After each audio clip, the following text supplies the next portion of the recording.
এবার আসুন, কুরবানির পশু থেকে আকিকার অংশ দেওয়া যাবে? রদ্দুল মুখতারের মধ্যে এসেছে হ্যাঁ, কুরবানির পশুর মধ্যে আকিকার অংশ দেওয়া যাবে। কি বলেন করতে কি?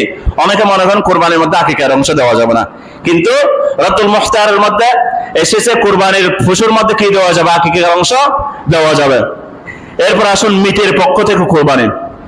রদ্দুল মুখতার ফতোয়া খাজি খানের মধ্যে এসেছে যদি কেউ মৃত ব্যক্তির পক্ষ থেকে কুরবানি দিতে চায় তাহলে তিনি কুরবানি দিতে পারবেন। তিনি কি দিতে পারবেন?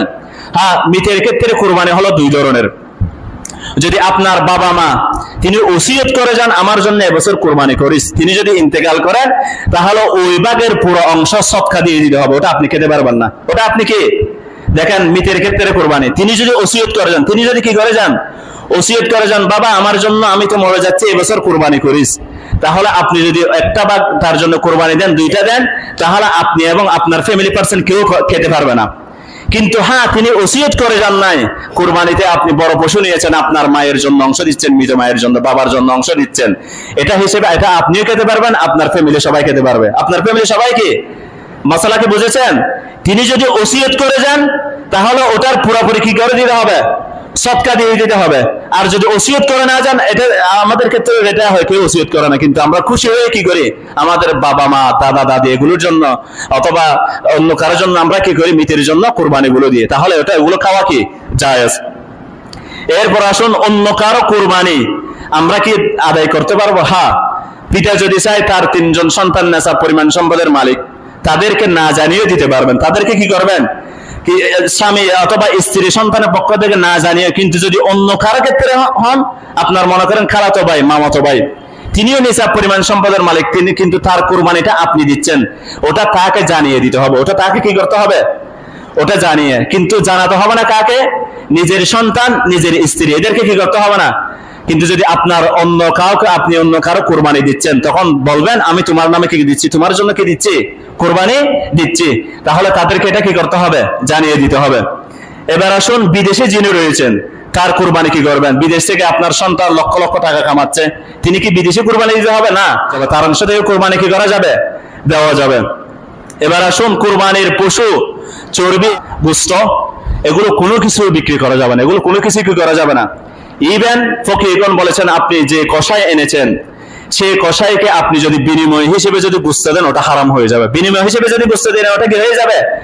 হ্যাঁ, তাকে আপনি সদকা হিসেবে খুশি হয়ে কিছু গোশত দিচ্ছেন, কিন্তু তার প্রাপ্য তাকে দিয়ে দিতে হবে। তার প্রাপ্য তাকে কি করতে হবে? 2000 টাকা 3000 টাকা যা দেন, কিন্তু গোশত বিনিময় হিসেবে কি দেওয়া যাবে না। এরপরে চামড়াটা যদি বিক্রি করেন তাহলে এটা আপনি খেতে পারবেন না, ওটা সদকা হিসেবে দিয়ে দিতে হবে। ওটা কি হিসেবে দিয়ে দিতে হবে?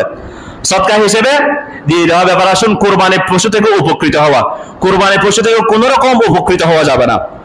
এবং কোরবানি পশু থেকে যদি আপনি যদি দুধ পান করেন, ওই দুধের মূল্যটা সদকা দিয়ে দিতে হবে। ওই দুধের মূল্যটা কি, কিন্তু আপনাকে পানি দিয়ে, ঠান্ডা পানি দিয়ে যেটা দুধ দহন করতে না হয় এভাবে চেষ্টা করতে হবে। কিন্তু যদি গরু যদি কষ্ট পায়, মহিষ যদি কষ্ট পায়, ছাগল যদি কষ্ট পায়, দুধ দহন করে ফেলবেন। মনে করেন 1 কেজি হয়েছে, 1 কেজি খেলে 1 কেজির মূল্যটা সদকা করে দিতে হবে। 1 কেজির মূল্যটা কি করতে হবে? সদকা করে দিতে হবে। এরপর আসুন, কোরবানির গোশত বন্টন। কোরবানির যদি মনে করেন 4 জন শরীক হয়েছে, আন্দাজে করে 4টা ভাগ করলাম দিয়ে দিলাম, তাহলে ওটা জায়েজ হবে না। ওটা কি হবে না? দাড়ি পাল্লা এনে সূক্ষ্মভাবে মেপে মেপে বন্টন করতে হবে। সূক্ষ্মভাবে কি করতে হবে? বন্টন করতে হবে। এখানে কিন্তু প্রায় 20টার উপরে মাসালা বলে যাচ্ছে। এরপর কুরবানি পশু চুরি হয়ে গেলে বা মরে গেলেন, এখন কুরবানি যখন আসে, কুরবানির চুররা বেড়ে যায় না? চুরির উপদ্রব বেড়ে যায় না? মনে করেন আমি একটা পশুর কুরবানির জন্য আনলাম, ওটা চুরি হয়ে গেল, অথবা কুরবানির পশুটা কুরবানির আগে মারা গেল, এখন কি করব? হ্যাঁ, তার যদি আগে থেকে কুরবানি যেদিন এর আগে থেকে যদি তার উপর কুরবানি ওয়াজিব হয়, তাহলে তাকে আরেকটি পশু, আরেকটি বাঘ নিতে হবে। আরেকটি বাঘ কি করতে হবে? চুরি হয়ে গেল, মরে গেল, চুরি হয়ে গেল, মরে গেল, তাকে কি করতে হবে? আরেকটি বাঘ অবশ্যই কি করতে হবে? নিতে হবে, অথবা নতুন গরু নিতে হবে। এরপর আসুন, ভালো শরীক নির্বাচন করা। ভালো শরীক, মনে করেন শরীক নিচ্ছেন বেনামাজি, যার পাটা হেঁটে হেঁটে মসজিদ পর্যন্ত আসতে পারে না, ওই বেনামাজিকে আপনি ঘৃণা করে হেয় করে কুরবানির অংশীদারের মধ্যে নিবেন না। কুরবানির অংশীদারের মধ্যে কি?